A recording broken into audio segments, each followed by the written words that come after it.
to the ANME CEO Conclave 2016-2017. Today we have in our agenda two very interesting panel discussions where we will discuss the growth, challenges and future and ease of doing businesses in capital markets in India. And participating in the discussion are our esteemed panelists who are at the top of their game in their respective fields. So we have some very exciting sessions lined up just for you. Before moving ahead, I would like to thank our main sponsor, National Stock Exchange, our co-partners, Bank of India, TSS Consultancy Private Limited, Globe Capital Market Limited, Tech Excel Software Solutions Private Limited, Edelweiss Securities Limited, Kotak Securities Limited, Lodha, SMC Global Securities Limited, Ventura Securities Limited, and our media partners, Business Standard. Before moving ahead, may I request everyone to kindly rise for the national anthem.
Thank you, everyone. And now, may we begin the conclave with the auspicious lamp lighting ceremony. And to do the honors, may I invite Mr. Jay Ravichandran, Mr. Ravi Varanasi, Mr. Ashish Ajmera, Mr. Kamlesh Shah, Mr. Krishnamurthy, and Mr. Vijay Singhania to kindly do the honors.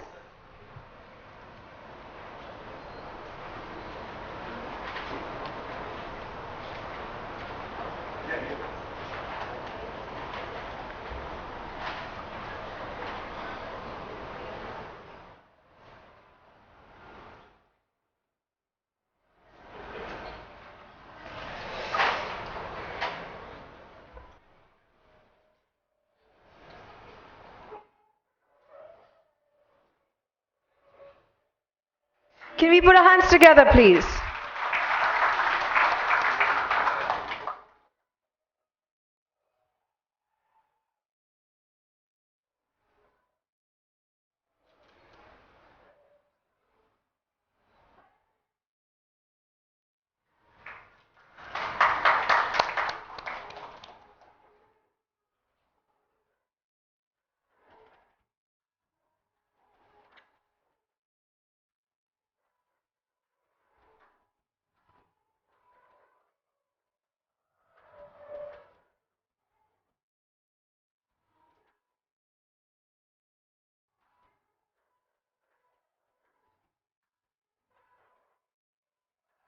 Thank you so much, gentlemen. May I now request Mr. J. Ravichandran, Mr. Ravi Varanasi, Mr. Ashish Ajmera, and Mr. Kamlesh Shah to kindly come up on the stage.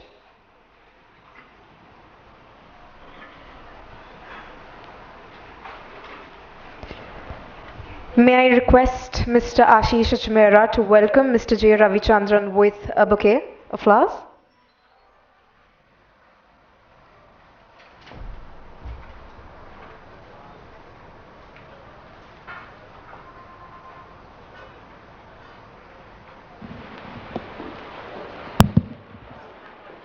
Can we put our hands together, everybody? Thank you so much, sir. Next, may I also request Mr. Ashish Ajmera to welcome Mr. J. Ravichandran with a bouquet? Next. I'm so sorry. May I also request Mr. Kamlesh Shah to welcome Mr. Ravi Varanasi with a bouquet? Pardon me.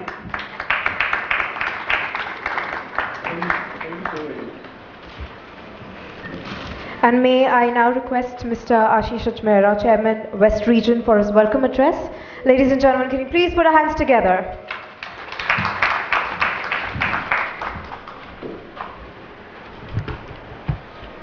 Well, good evening, friends. It gives me immense pleasure to welcome some of the best minds to this August gathering. It's nice to see your enthusiasm to attend this event after a long grueling week. But let me promise you, it will be worthwhile as we absorb the learning and try to incorporate the same. This has been trying times for all our countrymen, especially those in the financial markets. There have been geopolitical shifts and the global markets have reacted. Effects of this have been seen and felt by us too. Tracking the local environment, demonetization, a balanced budget and the current elections will have definitive impact on the way the economy is poised ahead. We all are apprehensive about the intermediate outcomes, yet optimistic after the long-term potential. The common factor that binds us is not just the geographical factors, but we as being in the same fraternity and we are working towards the unified goal for better financial markets. This evening, we meet to share our views on two major issues: capital markets, growth, challenges and the future, and ease of doing business, development of capital markets in India. The broking fraternity is professionally transparent, technologically advanced, legally compliant, and investor friendly, while competing with some of the topmost markets worldwide.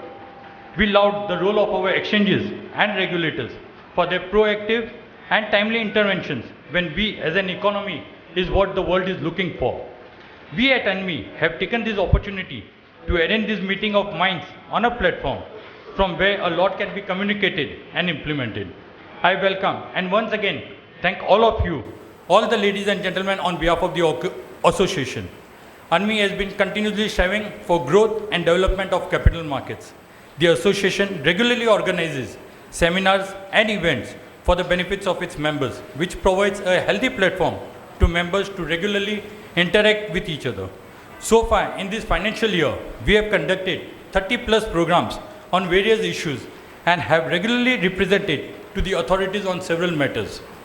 It will be our endeavor to continue doing good work for the welfare of our members and the capital market as a whole. We hope this session benefits us in the understanding of the matters in multiple perspectives with adequate light thrown on the topic that concerns us. We are thankful to the dignitaries for confirming their presence and agreeing to share their knowledge with us and for taking time out from their busy routines to guide us. We take this opportunity to extend a warm welcome to our chief guest, Shri J. Ravichandran, CEO in charge NSE.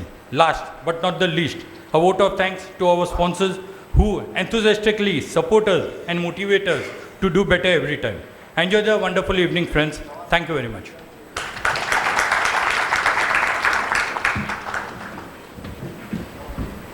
Thank you so much, Mr. Ajmera. And now I would like to introduce our chief guest to our audience, Mr. J. Ravichandran, Chief Executive Officer, NSE. Mr. J. Ravichandran, Chief Executive Officer in charge, National Stock Exchange of India Limited, has been working with NSE since its launch in 1994. He has about 30 years of experience. He holds degrees in commerce and law and is a fellow member of the Institute of Company Secretaries of India. He has headed various functions such as finance, legal, secretarial, regulatory, CSR, etc. Prior to his being designated as the Chief Executive Officer in charge of NSE. Ladies and gentlemen, may we please invite our chief guest, Mr. J. Ravichandran, for his opening remarks.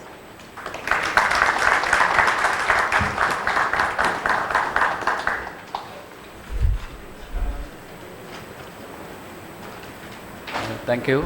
Good evening, ladies and gentlemen. Mr. Ashish Ajmera, Chairman, Western India, and me, Mr. Kamalesh, Vice Chairman, Ravi Varnasi, my colleague, and the past and present members, the office bearers of ANMI. It's a pleasure to be among the leaders of the broking community in the Western region this evening. Thanks for inviting me over to this event. India continues to be one of the top performing economies in the world. A robust economic performances is giving a boost to financial markets.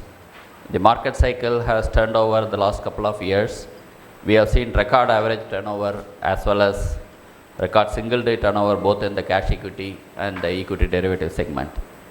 With over 110 lakh crore market capitalization and more than 2.1 crore investors in equity markets, our markets have shown consistent growth. We are seeing traction both on retail and institutional fronts. It's quite heartening to see new client registration consistently picking up year after year. After SEBI has implemented the foreign portfolio investor guidelines in June 2014, we are seeing increased inquiries and conversions from entities from various geographies that have not accessed India directly earlier. Participation of retail money with EPFO accessing equity markets using ETFs is an important milestone for the equity markets. The presence of investors who span the entire risk spectrum necessitates creation of products which match their risk appetite. That means we need to continuously bring in new products that meet their requirements of low risk appetite retail investor, also of sophisticated investors who have the capability to manage high risk product through series of hedges. So product innovation is the key, and it has across asset classes from equities to equity derivatives to fixed income and its derivatives. We have been working closely with the member community for coming out with products that benefits the market. Between exchange and its members, we have built an impressive distribution network that spans across the length and breadth of the country with over 2 lakh terminals. It's imperative that we leverage this distribution network to the fullest extent. A few steps in this direction have already been taken, such as MF units, sovereign gold bonds, soon to be launched distribution of government securities, etc. We need to brainstorm and find ways to distribute more and more savings products through these channels. I request ANMI to work closely with us to make this happen at the earliest. Primary market activity is continuing to pick up this year also. We have seen close to 25,700 crores raised through 23 IPOs till this date in the current financial year. The budget announcement of NBFC regulated by RBI and above a certain net worth to be categorized as QIBs will further strengthen the IPO market and channelize more investments. The financial year started with a dampener for equity derivatives market in the form of 300% increase in STT for options. The impact on derivative business was largely offset due to launch of weekly options in Bank Nifty. The product has been well accepted by the market participant. The daily average premium turnover for the product has increased by almost 86%. SMEs are the backbone of our manufacturing sector.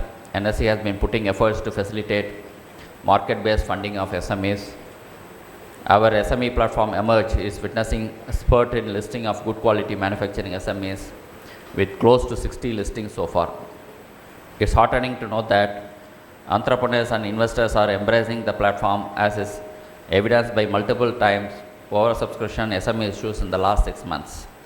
Our receivable finance platform set up in association with SIDBI has gone live and helps SMEs get receivables finance at competitive rates. I would urge all of you to engage in SME financing through this platform and exploit opportunities that is emerging in this area. We are ready with our exchange and clearing corporation GIFT City, IFSC, and waiting for final approval from SEBI. We would be going live within a few days of approval from SEBI. Subject to approvals, we propose to trade equity index, commodities, currency derivatives, and for much longer trading hours, which will give huge opportunities to trade. I am quite sure a few of you have already taken membership and are ready to trade, and would encourage those of you who have not joined yet to do so soon. One of the challenges in creating financial awareness that paves way for financial inclusion. All of you are aware our retail penetration is very small. As I already mentioned, the participation of retail money equity markets would expand retail investor exposure to this asset class. But we have to continue our efforts to increase awareness of products and services that capital markets offer to expand direct participation levels. We all agree that significant investments are being made by market intermediaries, exchanges, and regulator in this area. We should look for innovative delivery channels to reach out this set of investors. This might require tweaking of existing distribution and servicing models adopted by broking community. The low-cost distribution channels that could service the hinterland has to be established.